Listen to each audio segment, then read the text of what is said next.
Assalamualaikum warahmatullahi wabarakatuh, Mas Andri. Waalaikumsalam warahmatullahi wabarakatuh. Selamat sore, Mas Andri. Saya Pak. Sehat-sehat terus ya? Alhamdulillah. Tambah seger, sudah ketemu. Amin amin. Ini mudah-mudahan ini isinya positif. Wah, sing selalu positif ya. Iya. Kudune suara ketemu ketok tua ya mah, sampean ketok enom ya. Ya, ini kebetulan karena terkena ini Pak, virusnya teman-teman dari Condong Catur. Wah, virus positif berarti ya? Iya positif. Oh, perlu dikembangin berarti. Iya betul itu. Teman-teman lainnya ditulari wae kuwi. Leres Pak. Anu ya, penyebab awet nom itu salah satunya. Iya, Ya? salah satunya itu karena masalah pikitan. Wah. betul. Ya. Alhamdulillah. Sekian tahun nggak ketemu kita, Bung Andri ya. Iya, terima kasih Pak. Alhamdulillah, Gusti Allah menemukan kita dalam suasana yang berbeda dibanding biyen ya. Amin. Biyen bareng-bareng ning dalan, saiki ning kantor. Kantor rumah babi. Saya tetap orang jalan. Oh, baik, Bung Andri. Jadi banyak orang ingin tahu ini tentang. Ya. Saya agak lupa juga ya. Nama lengkapnya Mas Andri siapa tuh? Andri Kusuma Pak. Andri Kusuma ya. Oh iya. Biyen aku ora tau nyeluk Kusuma apa ya? Yang penting Mas Andri ya. Yeah. Sekarang tinggal di mana Mas? Apa biyen di mana? Ya, saya tinggal di Dusun Kadilobo. Kadilobo ya? Ya, Kelurahan Purwobinangun, Kecamatan Pakem. Melu Pakem. Wah. Yeah. Itu daerah Salak itu ya? Iya. Wah, Kemuruyuk Salak. Perikanan. Oh iya, perikanan. Kadilobo perikanan. Nggih. Cerah embung juga sekalian. Terus, nggih, Pak. Ya, alhamdulillah. Adem nih kono kae. Ya. Ayam ya. Silakan main ke sana, Pak. Nanti. Oh, pasti. Ini bangsa kon dolan ngono wis rombongan pokoke. Nek aja kaget nggo ambulan iso. Pikir metu ora memang ya enenge kuwi soalnya. Ya, oke, Pak. Baik, jadi yang saya dengar itu ya saya rada kaget kemarin ketika ada informasi dari teman-teman bahwa Mas Andri ini sekarang masuk di bagian atau bergabung di BNN ya. Betul, Pak. Sementara orang itu termasuk saya kalau mendengar BNN itu bayangannya kan wis ngono kae, kelompok-kelompok NN itu tadi kan, narkoba dan teman-temannya itu. Jadi sesuatu yang yang kemudian mengerikan gitu. Atau kalau saya mendengar BIN itu mengerikan ya. Padahal beda itu ya. Ini kok anggap di badan ini medeni ya. Nah, jadi gimana Mas Andri sampean kok akhirnya bisa ke sana itu apa karena ketugasan resmi, kedinasan atau kemudian Anda menawarkan diri untuk di sana dan sebagainya? Piye kuwi ceritane? Terima kasih Pak Martono. Jadi barangkali saya flashback sedikit terkait keberadaan saya bergabung di BNN Kabupaten Sleman. Jadi diawali dari dulu berdirinya BNN Kabupaten Sleman ini kan sekitar akhir tahun 2013 Pak. 2013 ya? Ya, akhir tahun 2013. Dulu pertama kepalanya adalah Bapak Dr. Andes Haji Kuntadi MSI. Oh, Pak Kun. Pak Kuntadi. Kayak Munggur Ngidul itu ya? Iya, betul. Kemudian, Nah, saya mulai bergabung di situ di awal tahun 2014. Kemudian setelah saya mengetahui berbagai program kerja yang ada BNN itu, akhirnya lambat laun menumbuhkan kemauan saya. Oh gitu. Lebih dekat ke masyarakat. Saya mantep gitu ya. Ya begitu. Saya senang, saya mantep ya. Jadi tahun 2000 Jina gabung 14 ya? 14 awal Pak. Masuk ngerasake terus mantep gitu ya? Ya kira-kira seperti itu. Ada nilai-nilai ini ya, ada nilai-nilai ya sosialnya gitu ya, dirasa gitu ya? Ada banyak sekali. Jadi barangkali sekarang ini masih terjadi stigma atau pandangan dari masyarakat pemahaman dari masyarakat bahwa kalau kita bicara BNN itu isinya grebek, nangkap, kan? Iya betul. Tembak dan lain-lain. Jadi terkesan sangar. Kayak aparat. Nah kan gitu. Padahal program kita itu tidak hanya itu Pak. Memang betul BNN mempunyai tugas penangkapan. Ya, penangkapan salah satu tugas ya itu ya? Salah satu tugasnya itu di tingkat BNN kabupaten kota. Kabupaten kota, iya. Kita ada, jadi di BNN itu, terutama BNNK itu ada 4 fungsi, Pak. Fungsi kepegawaian atau bagian umum, subbagian umum, kemudian ada seksi atau subkoordinator, koordinator seksi P2M, pencegahan dan pemberdayaan masyarakat, ada koordinator rehabilitasi, kemudian ada seksi pemberantasan. Nah, di seksi pemberantasan ini yang tugasnya yang kalau mungkin lihat masyarakat tuh nangkap sana nangkap sini ya. Ya. Seperti itu. Tapi ada kan, pemberantasan. Ada pemberantasan berarti ini kan satu tugas, satu kegiatan yang perlu ada ada keahlian lah, Mas. Oh iya. Nah, terus personilnya pakai dari mana sih? Jadi kan personil seksi pemberantasan ini terdiri dari anggota Polri yang ditugaskan di BNN. Oh, dari Polri ada ya? Ada. Kemudian ada dari ASN BNN sendiri. Dari BNN sendiri, ASN ya? Iya, ASN di situ dengan berbagai macam tugasnya. Mulai dari penyidik hingga analis intelijen. Iya. Begitu. Jadi ya sebenarnya sudah masuk pada ranah ini karena sudah ada tadi pemberantasan. Berarti sebelum selain pemberantasan atau sebelum pemberantasan mungkin ada yang sifatnya kayak pembinaan sosialisasi. Ada. Jadi sebenarnya BNN ini fungsinya tadi sudah kita sampaikan dari awal bahwa beberapa fungsi terutama yang banyak berinteraksi dengan masyarakat itu adalah seksi pencegahan dan pemberdayaan masyarakat. Masyarakat. Yang kedua adalah seksi rehabilitasi atau koordinator rehabilitasi, di mana sekarang sudah ada program namanya intervensi berbasis masyarakat, Pak. Oh gitu, intervensi berbasis masyarakat. Jadi program ini sudah berjalan di Kelurahan Condong Catur, Pak. Oh, salah satunya di Condong Catur ya? Salah satunya Condong Catur. Hebat Condong Catur ya. Itu ada di salah satu dusun di Condong Catur itu sudah jalan. Di sana ada tim agen pemulihan. Itu yang bertugas di situ siapa? Nah, jadi petugas dari agen pemulihannya adalah masyarakat itu sendiri. Jadi IBM atau intervensi berbasis masyarakat itu program dari BNN yang tujuannya adalah memberdayakan masyarakat kita. Ya, jadi dari masyarakat untuk masyarakat. Betul. Di mana salah satu tugasnya adalah mengawasi. Jadi masyarakat atau wakil dari masyarakat ini mengawasi lingkungan sekitarnya sendiri. Jadi, apabila di situ terjadi penyalahgunaan narkotika, jadi orang ini, si agen pemulihan ini bisa memberikan nasihat atau memberikan masukan. Oh gitu, prosesnya memberi masukan dulu. Didekati lah. Betul. Pendekatan. Kemudian diajak, kalau memang dia sudah menjadi penyalahguna, nanti dirangkul untuk mengikuti program rehabilitasi. Oh gitu. Tentu gini Mas Andri, ya bisa saja menjadi persoalan ketika ditemukan di situ indikasi lingkungan ada penyalahgunaan. Kemudian dekati, dinasihati. Nah, dilalah ragilem terus gimana itu? Ya, nanti kemana larinya agen tadi? Ya, jadi gini Pak, memang itu menjadi salah satu tantangan ya. Jadi selain tadi sudah kita jelaskan ada seksi rehabilitasi, kita juga ada koordinator pencegahan pemberdayaan, di mana salah satu tugasnya adalah memberikan sosialisasi kepada masyarakat. Nah, di situ memang sangat dibutuhkan peran dari keluarga. Jadi yang tahu persis keadaan anggota keluarga ini adalah kepala keluarga. Jadi selama ini kan nyun sewu, misalnya kita atau saya mempunyai anak atau saudara menjadi penyalahguna, itu kadang-kadang suka diumpet kan, ngatan Pak? Malu mungkin ya. Malu.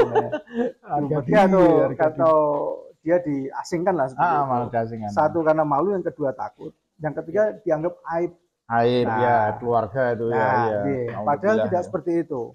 Harapan kita anggota keluarga atau masyarakat yang punya anggota keluarga yang menjadi penyalahguna ini, mereka mau mengantarkan anggota keluarganya ini untuk mengikuti rehabilitasi di BNN, dan itu dibiayai negara, Pak. Nanti difasilitasi negara ya? Difasilitasi. Oh iya, prosesnya juga dibantu ya itu? Ya, nanti dibantu Pak, karena kita juga punya konselor juga. Oh ya. Nah, kita punya konselor. Oh iya.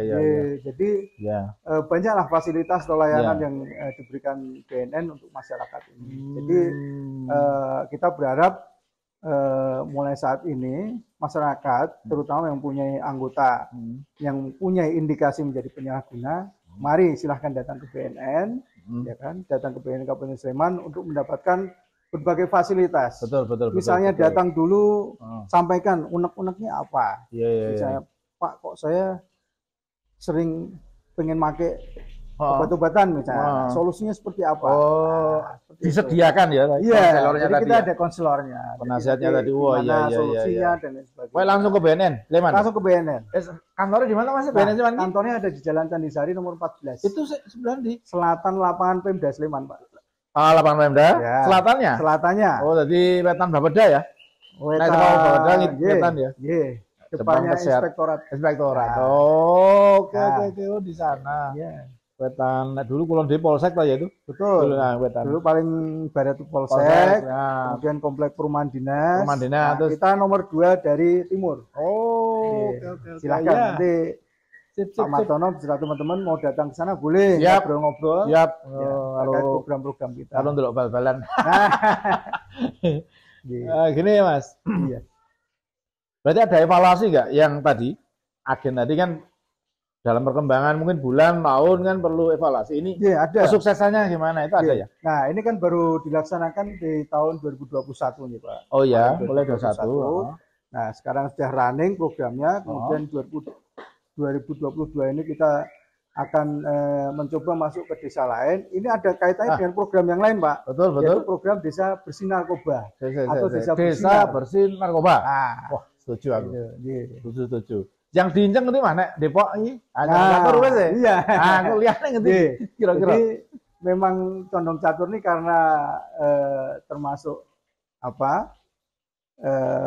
Mungkin rawan. Yang kedua adalah kelurahan yang padat penduduknya. Di mana di situ banyak pendatang, mahasiswa dan sebagainya, orang mau kerja.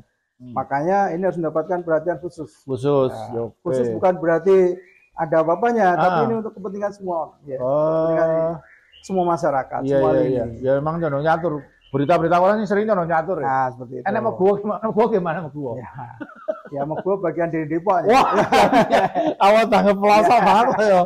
Bagian dari Depok, kita juga nggak boleh lengah juga, Pak. Iya. Sebenarnya di semua wilayah kita nggak boleh lengah. Iya. Karena apa? Sekarang ini penyebaran penyalahgunaan narkoba itu sudah masuk ke pelosok-pelosok desa. Nah, itu yang harus kita potong. Betul. Justru mungkin malah ngelimpaknya di situ. Iya. Kalau ora tau dawasi, malah ndelik-ndelik kono. Leres, Pak. Nah, itu harus kita selamatkan generasi-generasi muda kita yang ada di dusun, sampai nanti terpengaruh dan akhirnya menjadi penyalahguna. Eman-eman sekali, Pak. Iya. Wah, lagi aku paham tentang BNN itu, Mas. Iya. Bulno. Sesuatu yang memang ya ini perlu kita dukung lah, kita support penuh betul karena terkait dengan penyelamatan generasi ya. Iya, betul. Ya ini upaya sih. Iya, betul. Memang upaya, emang ya tidak mudah tapi paling tidak ada toh. Upaya-upaya real gitu. Iya, betul. Berarti gini Mas Andri, jadi jenengan sudah menjalankan sekian tahun tadi ya, beberapa waktu lah. Iya. Sudah bisa merasakan di BNN itu seperti apa. Mungkin sampai hari ini ada enggak sesuatu yang mungkin menarik di sana. Jangan terasa itu apa gitu. Jadi begini, Pak. Ya itu memang salah satu liku-liku ya. Perjalanan kedinasan saya. Dalam hal ini adalah setelah saya di BNN banyak pengalaman yang bisa saya ambil. Jadi begitu saya masuk di BNN ini ternyata saya bisa lebih banyak berinteraksi dengan masyarakat. Sering masyarakat berarti. Walaupun saya bukan penyuluh bukan penyuluh ya. Awal-awal ada dulu lagi penyuluh kan nanti. Awal-awal dulu saya bergabung, saya ada di subbagian umum. Kemudian saya masuk di seksi pencegahan, kembali ke subbagian umum lagi. Salah satu tugas saya adalah kehumasan. Saya juga melayani aduan-aduan masyarakat. Seperti itu. Nanti aduan-aduan itu kami tampung, kemudian kami teruskan ke seksi adu kompeten. Gitu. Berarti otomatis Mas Andri, dari tugas yang jenengan kerjakan itu karena terkait dengan masyarakat ya. Masyarakat itu kan berarti ya banyak lah. Berbagai macam model masyarakat heterogen ada di sana. Ada enggak tantangan mungkin? Ya ada Pak. Apa misalnya? Jadi memang sebenarnya bukan hanya tantangan Pak, tapi dibutuhkan kemauan, tantangan untuk kita lebih dekat ke masyarakat. Jadi kita bicara terkait ini dulu ya, terkait hubungan kita dengan masyarakat. Dulu diawali dengan karena saya senang jalan-jalan dulu ya kan, sampai saya kenal dengan teman-teman di Condong Catur, ya kan. Akhirnya ngobrol-ngobrol sampai kita masuk ke komunitas sepeda, di mana di sana banyak sekali relawan-relawan. Ya, sebenarnya mereka ini baik Pak. Mereka ini tanpa pamrih. Ya, karena sosial pure ya. Sosial luar biasa Pak. Sampai sekarang itu masih berjalan. Kalau kita lihat kita bicara dalam hal ini komunitas sepeda ya, yang masih booming sampai sekarang. Dengan mereka melakukan kegiatan olahraga sepeda, mereka sambil menggelorakan semangat untuk war on drugs. Ya, perang melawan narkoba. Itu sudah berjalan. Kalau di Condong Catur sudah berjalan dari sebelum 2018 kalau nggak salah. Sebelum 2018? Ya, sebelum 2018 itu sudah berjalan. Jadi kalau nggak salah di akhir 2018 itu kan dibentuk desa bersinar ya. Nah, gitu. Sampai akhirnya programnya semakin banyak di sana. Iya. Program yang mengait dengan masyarakat semakin banyak. Nah, salah satu tantangan sebenarnya kita ini dituntut untuk lebih banyak merangkul masyarakat, ya kan? Merangkul masyarakat, gimana caranya masyarakat itu nggak takut dengan kita, ya kan? Itu penting. Iya, itu penting. Gimana caranya masyarakat itu mau menyampaikan unek-uneknya, ya kan? Kalau memang mereka ada yang tahu terkait permasalahan atau penyalahgunaan narkoba, mereka mau melapor. Iya. Itu yang kita butuhkan, Pak. Ya, perlu edukasi berarti. Perlu edukasi, Pak. Pemahaman masyarakat bahwa Anda di masyarakat itu juga ada dalam tanda kutip tugas kewajiban ketika mengetahui itu langkah proses untuk pelaporan seperti ini gitu ya. Betul, iya. Jadi memang harus ada. Memang kita harus mempunyai kemauan-kemauan dan harus ada progresnya, Pak. Jadi misalnya untuk tahun ini kita bisa merangkul 1 atau 2 komunitas, ya kan. Nah, besok ini harus tambah terus. Iya, betul. Kepala kami, Ibu AKBP Siti Alfiah, itu selalu berpesan setiap menyampaikan materi di mana-mana, selalu mengajak masyarakat untuk selalu peduli. Yang kedua, selalu mengajak untuk apabila mengetahui ada penyalahgunaan atau ada indikasi, silahkan lapor. Baru indikasi aja udah lapor ya? Iya, kalau ada indikasi laporkan lapor, saja. Ya, betul, sebelum terjadi sesuatu yang kurang positif. Ada pencegahan awal ya. Itu seksi pencegahan di situ. Teman-teman penyuluh kita juga seperti itu, Pak. Luar biasa.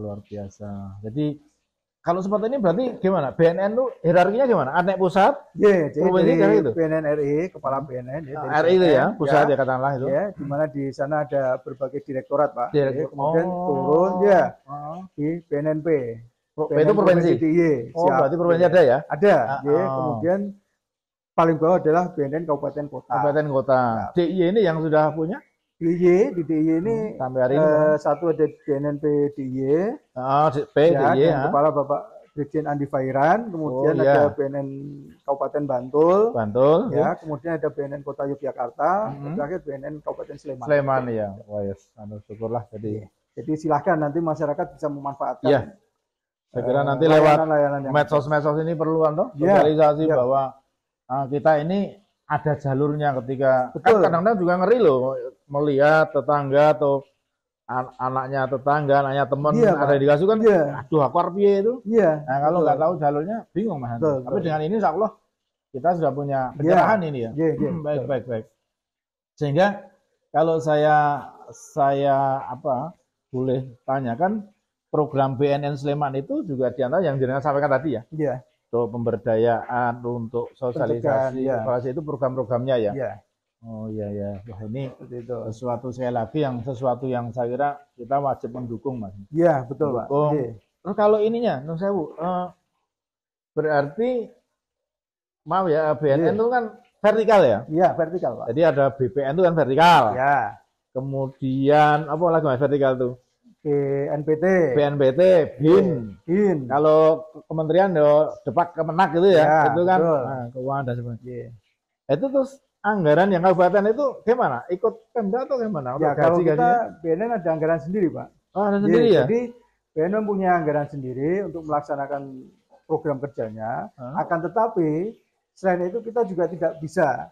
Anggaran kita terbatas, Pak. Iya. Jadi Kabupaten Sleman dengan 1 juta lebih penduduk, kalau hanya diampu atau dihandle oleh BNN, saya rasa tetap kurang ya, Pak. Tetap kurang ya. Sampai sekarang ini program atau peran serta dari pemerintah daerah ini luar biasa, Pak. Pemerintah Kabupaten Sleman dalam hal ini sudah banyak sekali program-program kerjanya yang mengait dengan perannya dengan BNN, Pak. Iya. Melalui salah satunya adalah Badan Kesbangpol. Oh, Kesbang. Ya, ada Badan Kesbangpol, ada Dinas Pendidikan, ada Dinas Pemuda Olahraga. Oh iya, banyak ya. Dinas Sosial dulu ya. Dinas-dinas itu mempunyai program yang mengait dengan programnya BNN. Betul. Ya. Itu luar biasa. Jadi Kesbang saya kira kita berterima kasih sekali dengan pemerintah Kabupaten Sleman yang ikut mendukung pemberantasan penyalahgunaan peredaran gelap. Karena ketika ini berhasil, kemudian masyarakat di Sleman dalam arti kata narkoba ini bisa terkondisi, terkendali dengan baik kan. Nama kabupaten juga tuh yang kemudian jadi baik gitu. Sebenarnya manfaatnya ini adalah untuk masyarakat Kabupaten Sleman sendiri. Betul, iya. Saya kira memang Pemda mestinya malah mensupport yang lebih nih karena dibantu kan. Betul. Kalau Pemda sendiri terbatas SDM ya terbatas anggaran saya kira. Jadi saya kira support dari Pemda memang sangat sangat dibutuhkan ini. Betul. Baik, kemudian ada beberapa lagi Mas Andri yang ini agak lebih sifat informatif. Sleman secara umum Sleman atau mungkin kemudian diperkecil Kapanewon ya, dulu kecamatan itu. Perkembangan terakhir ini gimana tentang narkotik? Gimana? Terima kasih. Tambah oke. Kebetulan Pak, sampai saat ini kan kita ada di peringkat 5 ya. Se-Indonesia. DIY. DIY nomor 5? Iya. Juara ya. Ini menurut saya prestasi yang luar biasa, memprihatinkan. Iya. Kan? Di mana ini adalah kota pelajar nomor 5. Nah, terkait dengan hal ini, maka sampai sekarang kita selalu mengajak masyarakat gimana caranya semua elemen masyarakat ini bisa terlibat, Pak. Ini kalau semua elemen nggak terlibat sulit sekali menyelesaikan masalah ini. Betul. BNN sudah melalui program-programnya sudah mengajak masyarakat, mengandeng masyarakat dengan berbagai program yang ada melalui bimbingan teknis dan lain sebagainya. Termasuk yang tadi kita sebutkan dari program rehabilitasi itu ada intervensi berbasis masyarakat.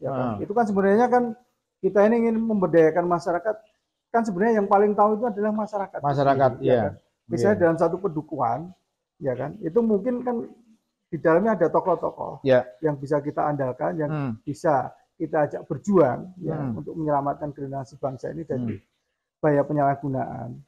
Karena mereka ini yang lebih paham, mereka kita libatkan di situ, Pak. Betul. Kita jadikan agen pemulihan, kita jadikan mereka untuk mengajak masyarakat, terutama penyalahguna ini, yuk kita sarang-sarang rehabilitasi wonten BNN. Artinya berarti gini Mas Andri,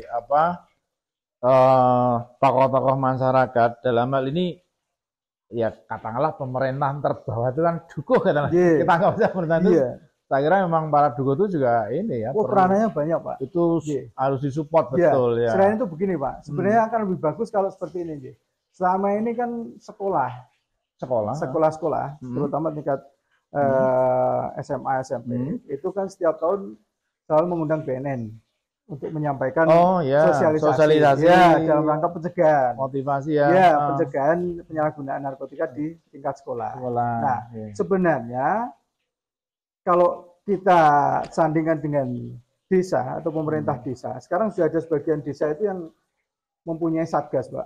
Satgas Anti Narkoba. Nah, ini sebenarnya bisa diberdayakan. Satgas Anti Narkoba ya? Satgas Anti Narkoba bisa diberdayakan. Itu instruksi resmi dari pemerintah daerah atau apa Satgas itu pembentukannya? Apa relawan dari desa sendiri? Ada, Pak. Jadi pemerintah Kabupaten Sleman juga sudah mempunyai Perbup tentang P4GN. Oh, Perbup ya? Iya, Perbup. Sudah jadi Perbup. Resmi berarti. Harapan kita setelah ada Perbup ini nanti bisa naik menjadi Perda. Nah, tujuannya apa? Kalau sudah jadi perda, naik jadi perda ya? Ya, kalau tujuan kita kalau itu bisa naik menjadi perda, ya. Nanti banyak kegiatan yang bisa dibiayai dari situ, Pak. Ya, ada konsekuensi anggaran. Iya, ada konsekuensi anggaran. Dan badan dukungan anggota legislatif juga sangat diperlukan. Selama ini anggota legislatif semua juga sangat mendukung, Pak. Sudah mendukung ya? Sudah mendukung, luar biasa. Muka-muka orang anggota di mana orang narkoba. Wah, buatan, Pak. Ada. Dulu kita pernah melakukan bagus negatif semua. Iya. Kita percaya. Oh, pernah ya? Pernah dulu. Pernah dilakukan dan negatif semua. Alhamdulillah. Itu. Nah, selain mungkin ada Satgas, kita juga bisa sebenarnya mengoptimalkan peran dari Karang Taruna, Pak. Karang Taruna kan di tingkat desa ada. Iya, benar. Sekolah-sekolah ini kan yang ada di tingkat desa, ya kan. Ini lebih baik diberikan himbauan melalui Karang Taruna Satgas itu. Jalurnya itu biar mereka bisa masuk ke lini pendidikan. Iya, bagus. Gitu. Oh iya. Jadi, kan sekolah ini ada di wilayah tertentu, ya kan. Nah, kalau yang masuk ini komunitas masyarakat ya, mau Karang Taruna atau komunitas yang lain, ya kan. Mereka menyampaikan himbauan atau memberikan himbauan. Oh iya. Intinya adalah jangan sekali-kali membuat kegiatan yang negatif di wilayah ini, ya kan. Tapi dengan bahasa yang santun, ya kan? Dengan bahasa yang baik, yang mengajak anak-anak ini jadi untuk mendapatkan simpati dan akhirnya mereka mau bergabung. Iya. Itu akan lebih optimal lagi. Iya. Wah, tapi di sisi lain juga memang dibutuhkan perjuangan. Iya. Jadi memang Mas. Ya upaya terus dilakukan saja. Oh iya, harus. Insya Allah masih ada hasilnya lah, walaupun mungkin prosesnya ya panjang karena ya narkoba ini persoalan yang sudah sangat rumit, Pak. Dan kadang-kadang berbenturan dengan sesuatu yang di luar logika kita, di luar kemampuan bahkan. Iya, itu menjadi tantangan. Nah, ini tantangan dan kita harus berani, Pak. Nah, ya itu. Tantangan harus berani. Satu sisi ini, waduh, sebenarnya juga kuat juga gitu loh ya. Tapi dakwah itu kok. Ada seni sendiri ya. Ada seni sendiri di dalam kita mengapresiasi. Kita bekerja di lembaga ini harus diniati dengan ibadah. Itu pertama wajib. Karena pahala itu. Tantangan kita banyak. Di luar kan kadang-kadang kita orang itu melihat si itu kerja di BNN. Nah, masyarakat ini kan nggak pandang bulu di bagian apa, yang penting dia di BNN. Nah, di sisi lain mungkin ada yang nggak srek dengan kita juga. Berarti menjaga jarak, cedak kan. Oh, intel BNN kan. Gimana caranya sekarang kita mengurangi jarak itu tadi? Kita pengen lebih dekat dengan masyarakat. Kan gitu. Ya, saya kira nanti bisa dikembangkan, Mas Andi. Jadi peran-peran tadi tokoh-tokoh saya. Mungkin tokoh itu di situ ada tokoh agama, ustadz. Ya ini saya kira itu inti saya kira. Jadi ya sangat kuat dengan dasar dalil-dalilnya itu jelas kok itu dalam agama kan dalilnya jelas itu larangan itu. Kita mempunyai buku ini, Pak. Kita punya buku panduan untuk masing-masing agama. Oh iya. Dan itu bisa disampaikan di kegiatan keagamaan masing-masing. Iya. Oh iya. Kita ada itu, Pak. Mas di samping, Mas. Terima kasih, Pak. Orang poso tuh. Boten. Aku ya ora.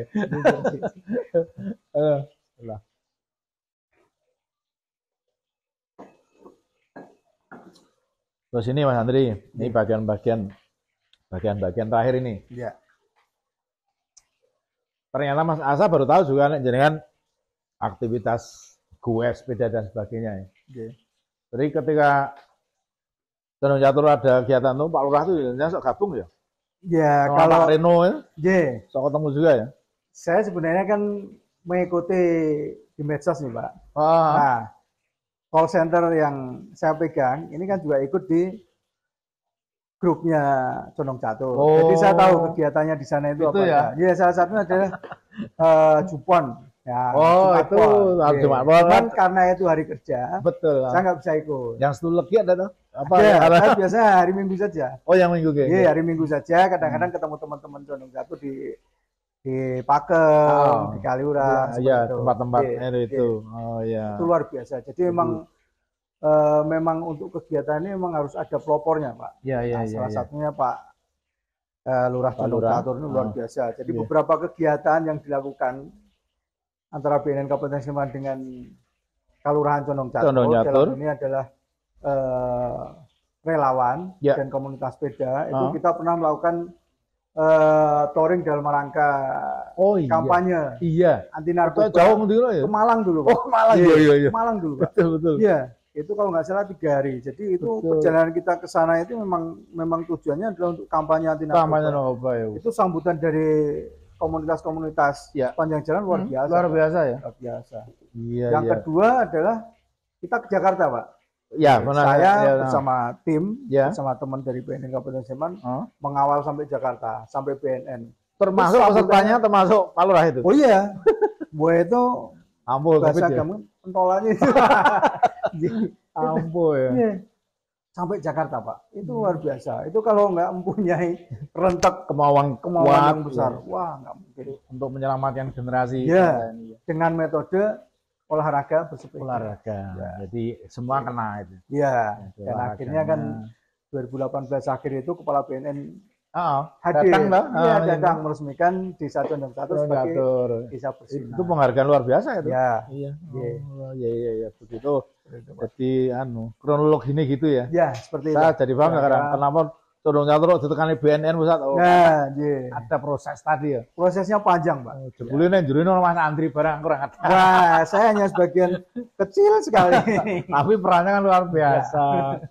Gitu Mas Andri, saya kira wah alhamdulillah ini obrolan menarik saya kira dan tentu hal-hal seperti ini memang akan dikembangkan terus.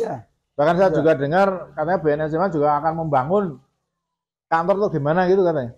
Oh itu kan pernah dengar informasi gitu ya? Ya, jadi sebenarnya karena kalau terkait dengan kantor ini Pak, karena kan kantor kita masih pinjam pakai. Oh masih pinjam pakai. Iya. Itu juga disupport dari Pemda Sleman. Dari Pemda juga ya? Dari Pemda Sleman. Harapan kami Pemda Sleman juga akan mensupport, mungkin bisa memberikan atau minjam pakaikan gedung yang lebih luas. Iya. Karena terkait ketugasan di BNN, di mana salah satunya adalah di seksi pemberantasan tadi. Kita butuh tempat yang layak, untuk melakukan berbagai proses, aktivitas itu. Itu jelas butuh itu. BAP dan lain sebagainya. Nah, di situ kita butuh tempat-tempat khusus, Pak. Iya. Nah, mudah-mudahan ke depan pemerintah daerah ini akan memberikan fasilitas yang lebih representatif. Representatif. Iya. Ya, saya kira kalau misalnya tanah itu, saya yakin misalnya karena mengawalinya kegiatan ini misalnya di Kelurahan Condong Catur, saya kira dialog dengan Pak Lurah mesti tanah siapkan. Untuk kebaikan ini. Ini untuk negara aja. Ini untuk negara. Jadi saya pernah dengar kok Pak Lurah kalau untuk itu dia akan mau bangun di mana, saya kira bisa juga lah. Terima kasih di kelurahan ini. Saya kira terima kasih. Bisa informasi awal. Oke Pak. Terima kasih. Gitu Mas Andri ya. Baik Pak. Sekali lagi terima kasih. Sama-sama. Informasi yang menarik. Mudah-mudahan masyarakat semakin tahu BNN. Tidak ngeri lagi. Wali bayangnya BNN itu kayak gendruwo. Ternyata justru BNN itu ingin dekat dengan masyarakat. Sehingga insya Allah membawa dampak yang positif pada masyarakat. Ujungnya bisa meminimalisir terkait dengan persoalan narkoba yang mengerikan. Di DIY nomor 5 ini mudah-mudahan nanti segera naik dalam arti urutannya semakin padoh gitu ya. Gitu mudah-mudahan manfaat. Terima kasih Mas Andri atas datangnya. Mohon maaf. Waduh, ngerepoti ini. Buatan Pak. Saya yang berterima kasih. Nanti lain waktu tentu kita sambung kembali. Baik, terima kasih. Gitu mudah-mudahan Mas Andri sehat terus. Amin. Terima kasih.